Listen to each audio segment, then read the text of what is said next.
Hi everyone, welcome to our first episode of Lockdown Made Easy with the really cool team.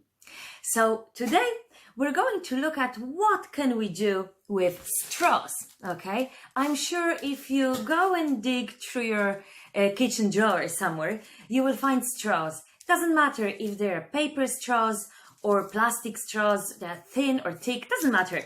We're going to show you how to make the best use out of all of them and how can you use them in a creative and educational way, okay? So let's just get started. Okay, for the first activity, you will need paper, any sort of paper will do, okay? A straw, obviously, and some paint, okay?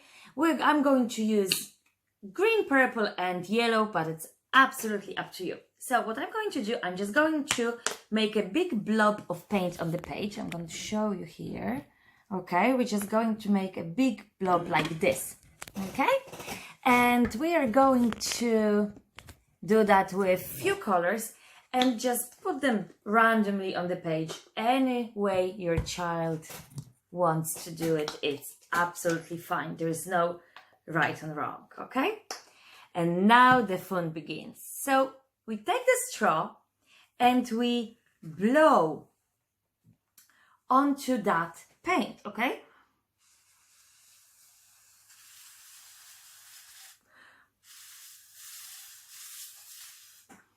You can see that by blowing, we start making this shape go spreads around the page, okay? So let's blow on all of the paints and see what happens.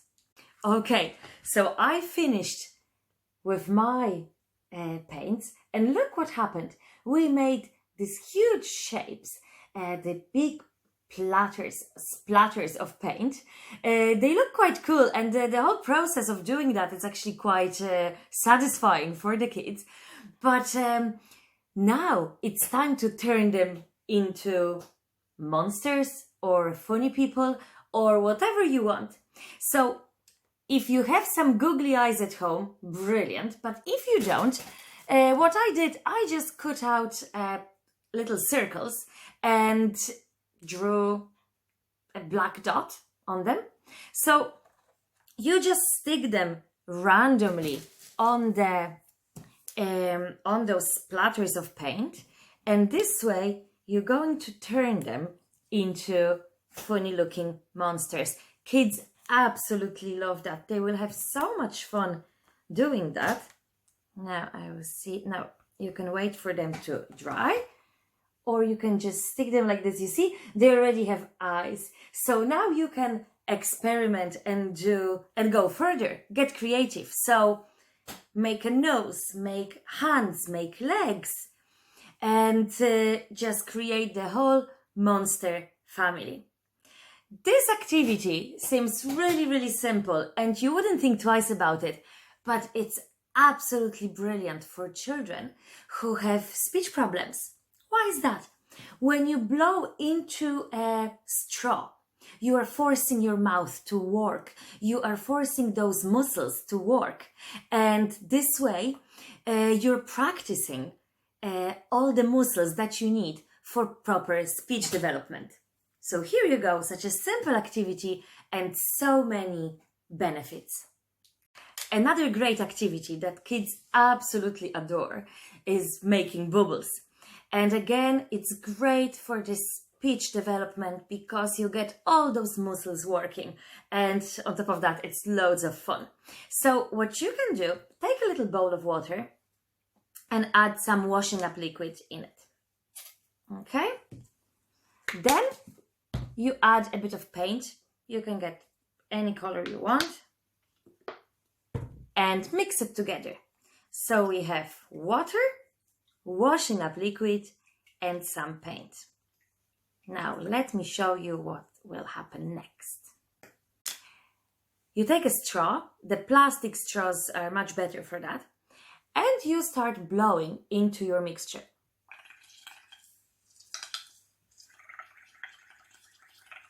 Okay, you can see already that the bubbles start forming. And you create these huge huge bubble, you then take a piece of paper and you stick on top of it. Okay? So you take the paper and you stick on top of your bubbles.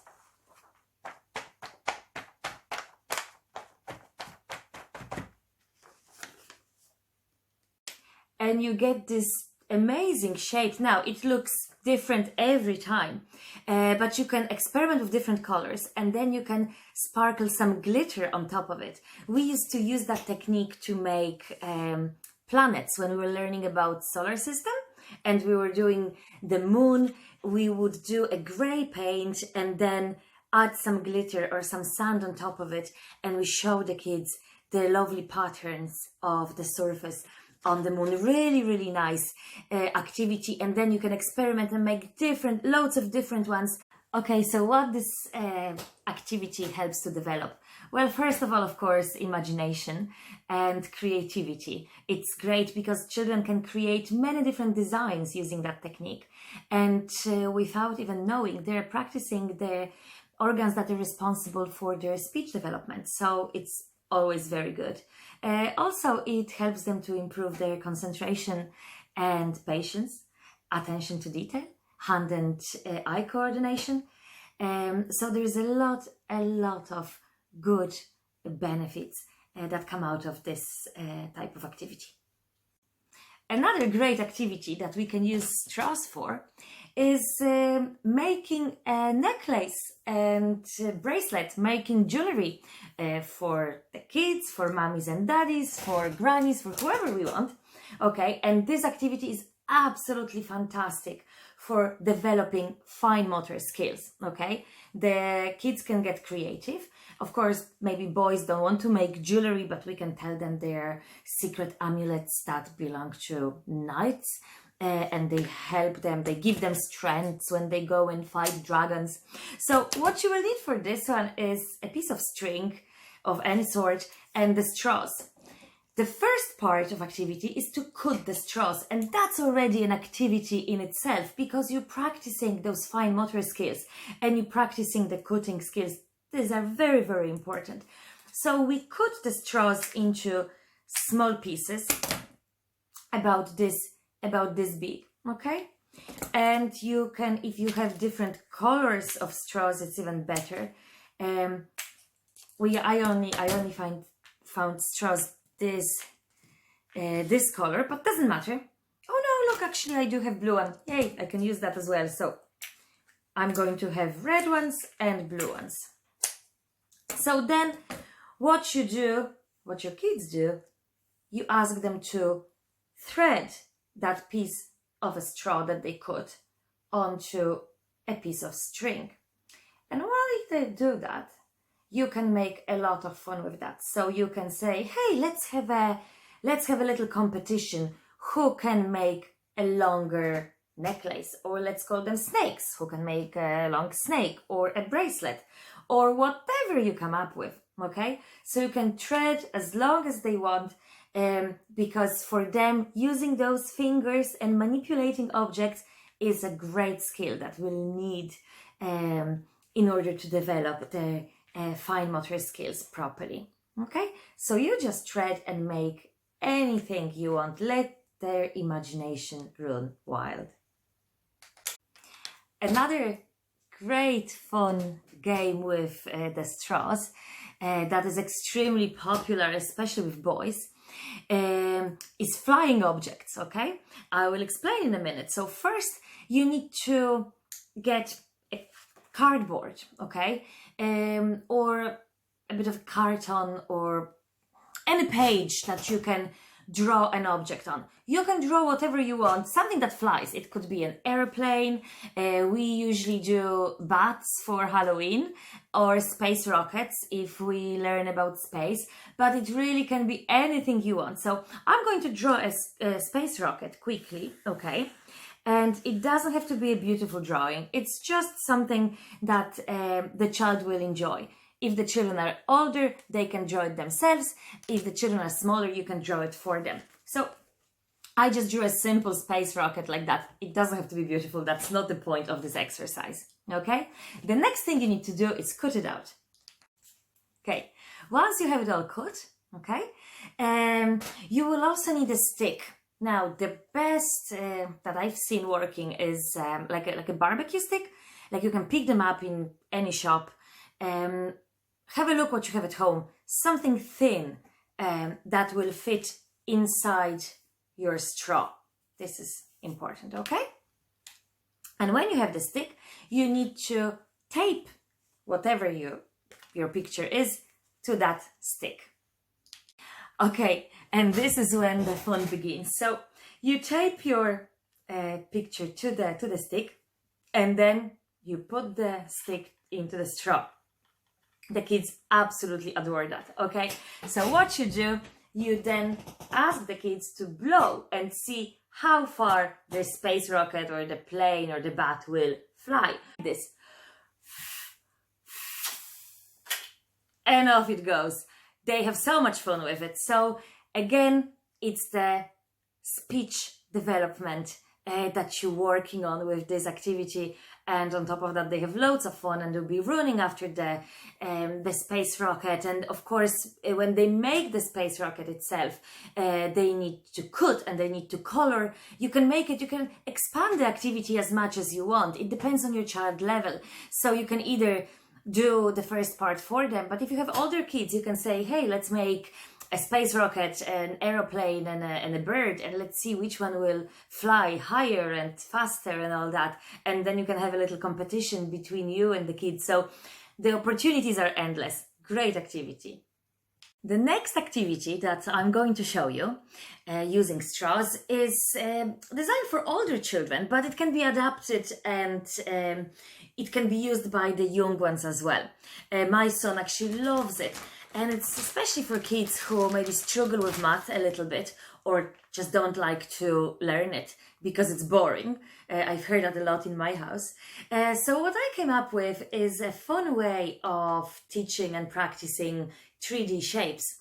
So you would need your straws and you will need Play-Doh or plastilin, or this one is actually a salt dough, so this one will go hard after a while. But you can use any sort of soft plastic material like that will keep the straws in position. So what I've been doing is just asking different names of 3D shapes, let's say a pyramid, and ask him to build me one using the straws and the Play-Doh. It's that simple. And what it does, well, first of all, you're teaching about the 3D shapes, and you help them to see in the 3 dimensions. Okay, it's not that easy. Not everybody has the skill to see straight away what the figure is going to look like. So by attaching straws to the Play-Doh, you help them visualize the shapes, okay? So I'm going to build the pyramid here as we talk. It's very simple, but you can really expand this activity as much as you want, and depending on your child's stage, yeah, and mathematical knowledge. I did say it's for older kids, but now I'm thinking surely with the little ones you can build houses. You can build whatever shapes and constructions they want to build. Why not? So I think it can be adapted easily. Oh, I forgot one straw here to complete my structure. Okay, so this way, you see, very simple, and it helps them to understand what's going on and how to see the 3D shapes. It also, again, develops fine motor skills, hand and eye coordination, concentration, and attention to detail. So many benefits with just few simple materials. I'm going to show you another fun game with the straws. Now, for this one, you need anything that's light, usually like a little paper bits. I'm going to use those eyes I made earlier on, but you could take a colored piece of paper and just cut it into small pieces. You could throw them all over your kitchen or a sitting room if you're brave enough, or you can have them at the table, whichever works for you. And you can ask your child to move them from one place to another. It's like a competition, of course. You can do who can do it fast, or if you have few children, let's say, you can have yellow and red pieces. So one child has to collect a red piece and the other one has to collect a yellow one. And what they have to do, they have to pick them up without using hands, just using the straw and soaking the air in, so the object sticks to the straw, and this way they transfer it to a bowl or a plate or a bin, anywhere. Have a look.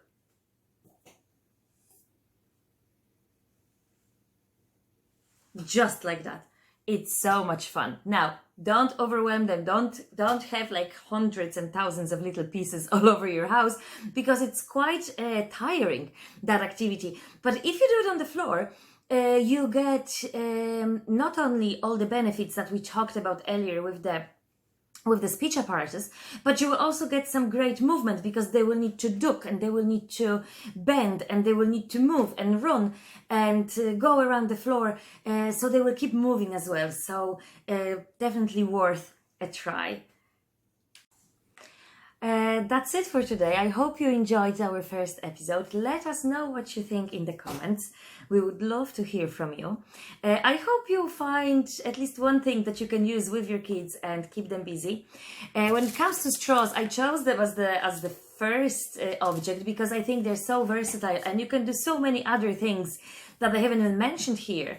Let your kids to use their imagination. You will be surprised what they can create when you give them materials like straws, a bit of glue, maybe some string, some scissors, maybe some tape. They can create some amazing pieces of art. Just to give you a few more tips, you can also count them to develop their math concepts and skills. You can make shapes of letters to help them with their literacy skills. You could do making shapes of the Eiffel Tower, for example, or making a train, or anything really. You can cut them, you can mix them together, you can build something absolutely amazing. So if you come up with some great ideas of using straws, send us a photo underneath the post. I would love to hear from you. So that's it for today. Thank you. Bye.